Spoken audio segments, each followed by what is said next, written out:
Kelompok berapa yang harus presentasi hari ini?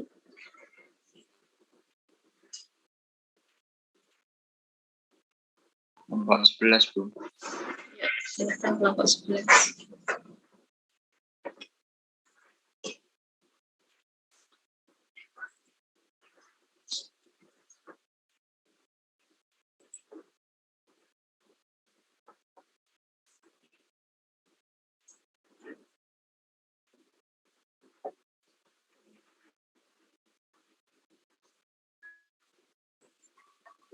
Sebelumnya, Assalamualaikum warahmatullahi wabarakatuh.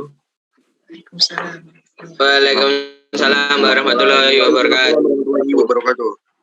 Kami dari kelompok 11 yang beranggotakan Hanif Muhammad Soleh dengan NPM 066, Nanda Bima Saputra dengan NPM 075, Nur Mustaqim dengan NPM 082, dan Danang Handoko Wahyudi dengan NPM 089. Pada presentasi kali ini atau pada pembahasan kali ini, kelompok kami akan membahas tentang IoT atau Internet of Things. Next slide, Mas.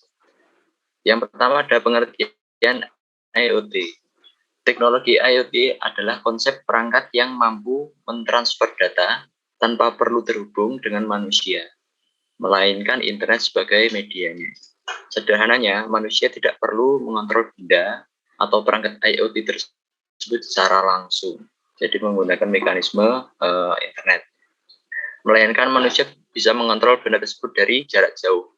Konsep IoT ini akan sangat mendorong perkembangan big data dan penggunaan data center di Indonesia.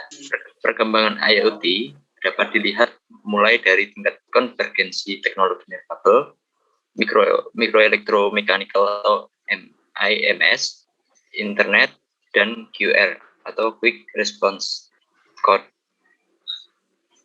IoT juga sering diidentifikasi dengan RFID atau Radio Frequency Identification sebagai metode komunikasi. Selanjutnya ada unsur-unsur IoT. Pertama ada kecerdasan buatan atau artificial intelligence. IoT membuat hampir semua mesin yang ada menjadi smart atau menjadi pintar. Ini berarti IoT bisa meningkatkan segala aspek kehidupan kita dengan pengembangan teknologi yang didasarkan pada AI. Jadi pengembangan teknologi yang ada dilakukan dengan pengumpulan data, algoritma kecerdasan buatan, dan jaringan yang tersedia. Selanjutnya ada konektivitas. Konektivitas atau biasa disebut dengan hubungan koneksi antar jaringan. Di dalam sebuah sistem IoT yang terdiri dari perangkat kecil, setiap sistem akan saling terhubung dengan jaringan, sehingga dapat menciptakan kinerja yang lebih efektif dan efisien. Selanjutnya ada perangkat berukuran kecil. IoT memanfaatkan perangkat-perangkat kecil yang dibuat khusus ini agar menghasilkan ketepatan, skalabilitas, dan fleksibilitas yang baik. Selanjutnya akan dilanjut Mas Hanif. Baik, terima kasih Mas Bima. Akan saya lanjutkan untuk yang selanjutnya adalah sensor. Dengan adanya sensor mampu untuk mendefinisikan sebuah instrumen yang mana dapat mengubah IoT dari jaringan standar yang cenderung pasif menjadi sistem aktif yang terintegrasi dengan dunia nyata. Untuk yang terakhir ada keterlibatan aktif atau active engagement. Banyak mesin modern yang masih menggunakan keterlibatan atau engagement secara pasif. Namun yang menjadi pembeda dari mesin yang lain, IoT telah menerapkan metode paradigma aktif dalam berbagai konten, produk, serta layanan yang tersedia. Prinsip kerja IoT. Cara kerja Internet of Things yaitu memanfaatkan sebuah instruksi pemrograman yang dimana tiap-tiap perintah argumennya itu dapat menghasilkan sebuah interaksi antara sesama perangkat yang saling terhubung satu sama lainnya secara otomatis tanpa campur tangan manusia. Konsep IoT ini sebetulnya cukup sederhana dengan cara kerja mengacu pada 3 elemen utama pada arsitektur IoT, seperti barang fisik yang dilengkapi modul IoT. Yang kedua, perangkat koneksi ke internet seperti modem dan router, wireless PD seperti di rumah Anda. Yang ketiga adalah cold data center, tempat untuk menyimpan aplikasi beserta database. Untuk yang selanjutnya akan dilanjutkan oleh Mas Mustaqim. Saya persilakan. Ya, terima kasih, Mas. Selanjutnya, prinsip kerja IoT. Seluruh penggunaan barang yang terhubung ke internet akan menyimpan data. Data tersebut terkumpul sebagai big data yang kemudian dapat diolah untuk dianalisa baik oleh pemerintah, perusahaan, maupun negara asing untuk kemudian dimanfaatkan bagi kepentingan masing-masing. Next, Mas. Manfaat IoT. 1. Meningkatkan efisiensi penggunaan sumber daya. 2. Mengurangi beban kerja. 3. Mengurangi kos dan meningkatkan produktivitas. 4. Real-time marketing. 5. Pengambilan keputusan berdasarkan data. 6. Meningkatkan pengalaman pengguna. Yang terakhir, meningkatkan kualitas data.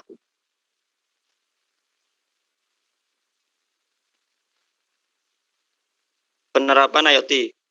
Bidang kesehatan, IoT juga membuat sebuah terobosan baru dalam pembangunan mesin dan alat medis untuk mendukung kinerja dari tenaga medis agar lebih efektif, tepat, dan mengurangi risiko kesalahan.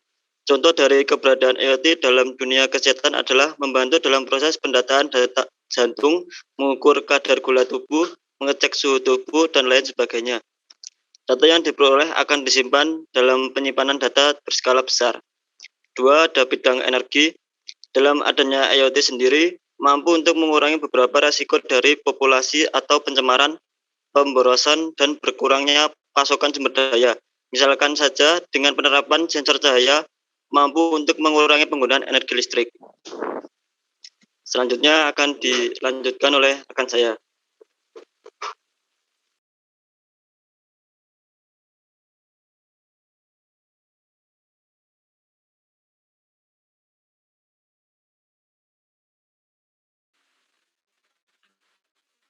Yang selanjutnya transportasi. Dengan IoT mampu untuk mengontrol berbagai sistem lalu lintas saat kondisi macet maupun sepi, sehingga mampu mengurangi risiko angka kecelakaan dan pelanggaran lalu lintas yang terjadi. Lalu ada lingkungan. Segala aktivitas manusia, tumbuhan maupun hewan dapat dipantau dan diawasi dengan menggunakan teknologi IoT. Misalnya saja, untuk melakukan penelitian kualitas air, harus dibutuhkan sumber informasi yang akurat dan terpercaya. Selanjutnya ada Smart City. IoT bisa membantu membuat tata kelola kota yang efektif. Pemerintah bisa melihat apa saja yang terjadi di kotanya melalui berbagai sensor secara real-time.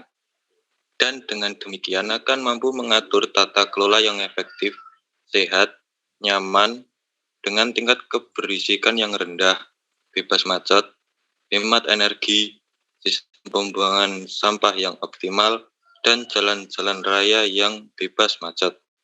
Next. Terima kasih. Saya kembalikan kepada Mas Bima. Terima kasih. Demikian presentasi dari kelompok kami. Apabila ada kesalahan kata, harap dimaklum dan harap dimaafkan.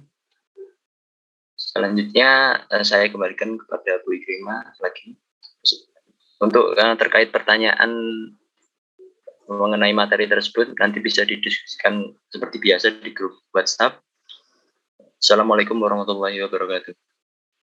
Waalaikumsalam. Wabarakatuh. Masih satu kelompok lagi ya kalau nggak salah. Yuk silakan.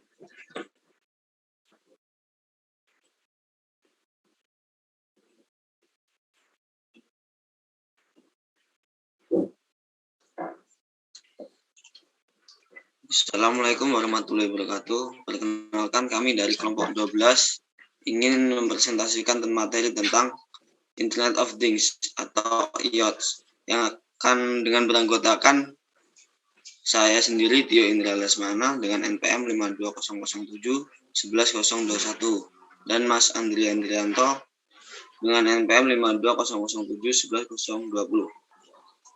Kami akan membahas pembahasan dengan pengertian IoT atau Internet of Things, unsur-unsur pembentuk IoT yang akan dipresentasikan oleh Mas Andrian Jento, dan selanjutnya cara kerja Internet of Things atau IoT, manfaat IoT atau Internet of Things yang dipresentasikan oleh saya sendiri.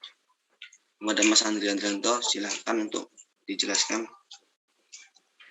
Baik.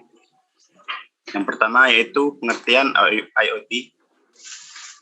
IoT adalah konsep komputasi mengenai objek sehari-hari yang terhubung ke internet dan bisa mengidentifikasi diri ke perangkat lain.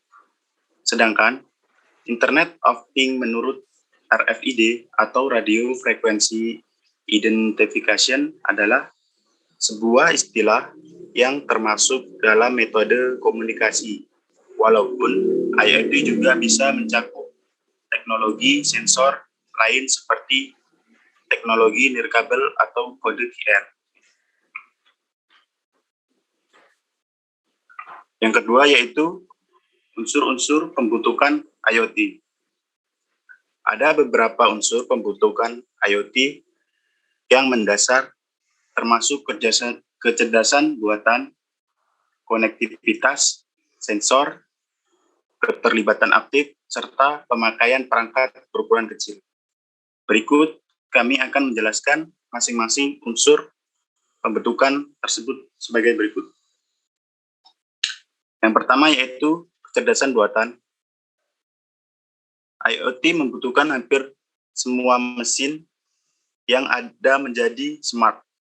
Ini berarti IoT juga bisa meningkatkan segala aspek kehidupan kita dengan pengembangan teknologi yang didasarkan pada AI.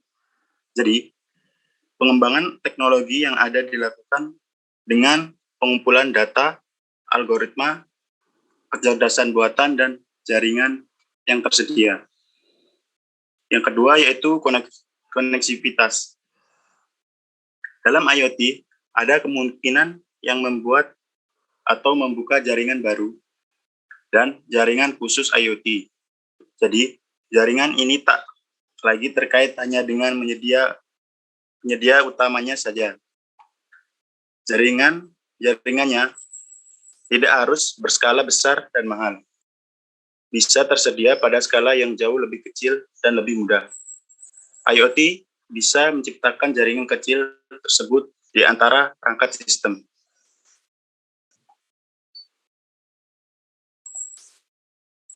Yang ketiga yaitu sensor.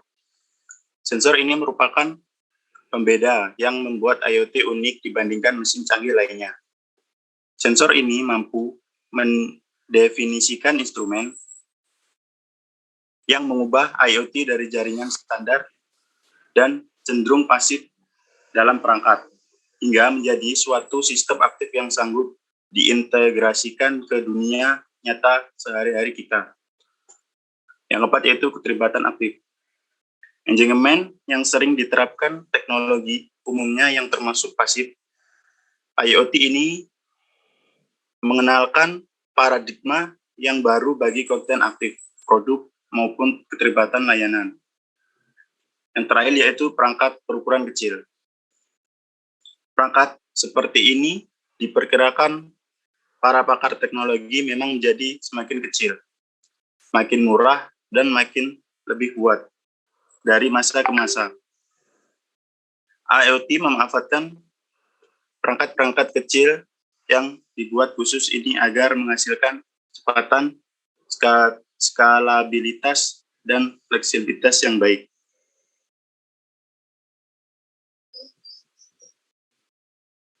Baik, selanjutnya akan dilanjutkan oleh Mas Tio Indra Lesmana. Baik, selanjutnya akan saya jelaskan 3. Cara kerja Internet of Things atau IoT. Konsep IoT ini sebetulnya cukup sederhana dengan cara kerja mengacu pada 3 elemen utama pada arsitektur IoT. Seperti pertama, barang fisik yang dilengkapi modul IoT. Kedua, perangkat koneksi ke internet seperti modem dan router wireless seperti di rumah Anda. Cloud data center tempat untuk menyimpan aplikasi beserta database. Berikut merupakan contoh IoT. Gambar IoT. Seluruh penggunaan barang yang terhubung ke internet akan menyimpan data. Data tersebut terkumpul sebagai big data yang kemudian dapat diolah untuk dianalisa baik oleh pemerintah, perusahaan, maupun negara asing untuk kemudian dimanfaatkan bagi kepentingan masing-masing. 4. Manfaat IoT atau Internet of Things. Ada 3 manfaat utama dari Internet of Things, yaitu yang pertama, konektivitas. Jika dulu harus mengoperasikan perangkat secara manual, maka dengan adanya IoT, Anda bisa mengoperasikan banyak hal dari satu perangkat saja seperti dengan smartphone yang telah terhubung ke internet. Contoh konektivitas ini misalnya smart home. Dengan salah satu penerapan teknologi IoT ini, kita dapat menyalakan lampu, memantau rumah, menghidupkan AC, atau sekadar mengunci pintu rumah dari mana saja asalkan sambung dengan internet. 2. Efisiensi. Dengan meningkatnya konektivitas, maka jumlah waktu untuk mengerjakan suatu pekerjaan juga akan semakin sedikit. Contohnya seperti asisten suara Amazon Alexa atau Apple's HomePod yang bisa memberi jawaban dari pertanyaan Anda tanpa perlu angkat telepon atau menghidupkan komputer terlebih dahulu. Ketiga, kemudahan. Ada banyak sekali perangkat IoT yang sudah dimiliki banyak orang untuk memudahkan pekerjaan mereka.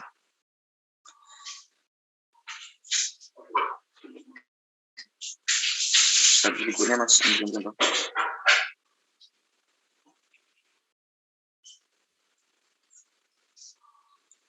Penutup. Tanpa kita sadari bahwa Internet of Things sudah berada di sekitar kita, termasuk barang-barang yang kita gunakan sehari-hari, contohnya ponsel, alarm, hingga mobil yang smart dalam kehidupan sehari-hari. Internet of Things membuat sesuatu permasalahan yang kompleks menjadi simpel dengan proses pengotomatisasi dan juga monitoring. Secara real time yang membuat teknologi IoT ini hanya membutuhkan koneksi internet dengan perangkat ponsel dengan jaringan Wi-Fi. Secara tidak langsung, konsep Internet of Things ini juga banyak menjadi suatu bisnis di Indonesia, mulai dari pertanian, peternakan, kesehatan, hingga infrastruktur menggunakan teknologi Internet of Things yang membuat pekerjaan lebih cepat dan efisien. Terima kasih. Sekian dari presentasi saya dan Mas Andrianto yang dari kelompok 12. Jika ada salah kata atau perkataan kami mohon maaf. Jika ada pertanyaan kita lanjutkan di grup WA yang seperti biasanya. Wassalamualaikum warahmatullahi wabarakatuh. Waalaikumsalam. Waalaikumsalam warahmatullahi wabarakatuh. Terima kasih, Mas. Sebentar, Ibu mau konfirmasi ada satu mahasiswa yang kok nilainya kosong, artinya dia belum presentasi.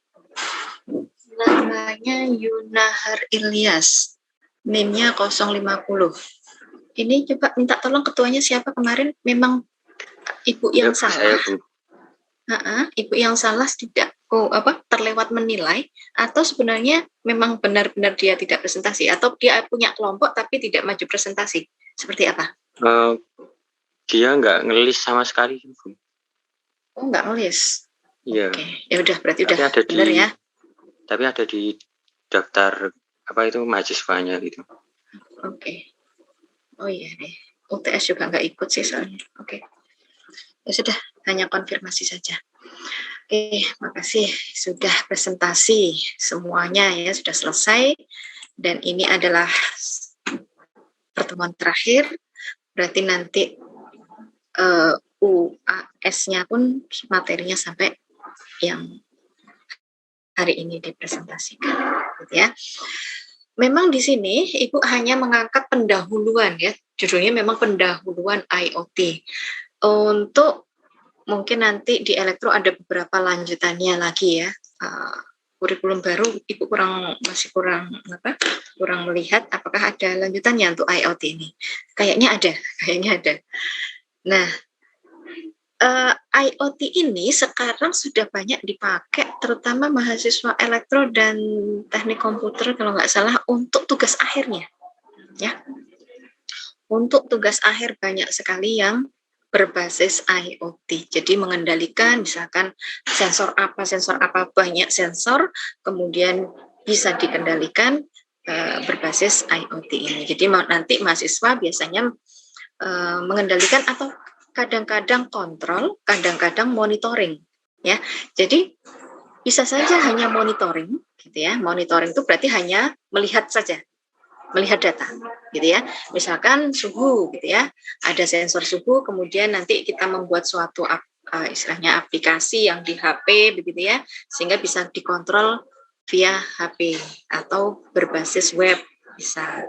Nah, dari suhu itu bisa dimonitoring. Itu kalau hanya monitoring. Tapi kalau misalnya kontrol, berarti ada aksi yang kita lakukan, gitu ya. Aksi yang kita lakukan misalkan di smart home. Smart home itu kita bisa melakukan istilahnya misalnya on off, gitu ya, mengonkan lampu misalkan, atau mengonkan kipas angin, atau mengonkan apapun, ya, alat-alat itu kita bisa onkan setelah diprogram tentunya, ya, kita onkan. Nah, itulah yang istilahnya IoT. Things itu adalah benda-benda di sekitar kita yang interkoneksi, gitu ya. Jadi Internet of Things tadi intinya bisa kita memantau saja, melihat saja atau monitoring, tapi bisa melakukan kontrol pun juga bisa. Banyak sekali contoh yang sudah dilakukan oleh mahasiswa, gitu ya. Pertama smart home. Smart home ini sudah sangat-sangat banyak yang dilakukan oleh mahasiswa teknik elektro UTY, ya, teknik elektro dan teknik komputer UTY. Smart home ini banyak sekali, mulai dari kontrol suhu ruangan, kemudian dari kontrol suhu itu kemudian bisa mengatur kipas angin, gitu ya. Kemudian kontrol on off dari lampu, kemudian kendali kendali pintu gerbang, gitu ya. Jadi ketika mau masuk rumah misalnya, ya, kita nggak perlu turun dari rumah, langsung kita klik saja on off-nya sehingga pintu bisa terbuka dan tertutup, gitu ya. Itu yang smart home. Selain smart home, kemarin juga ada lagi brankas misalnya. Keamanan brankas juga demikian. Mereka keamanannya bertingkat, begitu ya. Keamanannya bertingkat. Bisa menggunakan sidik jari, menggunakan biasanya karena brankas itu dibuat 2-3 lapis keamanan, gitu ya. Terus bisa juga dari brankas itu ada CCTV-nya yang bisa dipantau, kemudian ada alarmnya, gitu ya. Kemudian ada notif, gitu ya. Ada notif yang misalkan yang mengakses adalah bukan orang yang dipercaya. Misalkan saya salah input misalnya, ya, ternyata salah input berapa kali sehingga ada notif bahwa brankas sudah diakses oleh orang yang salah, gitu ya. Itu nanti akan ada notif ke pemiliknya. Kemudian apalagi, ya,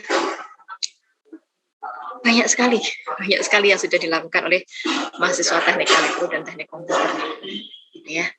Nah, mungkin suatu saat tinggal penerapannya saja di mana, gitu ya.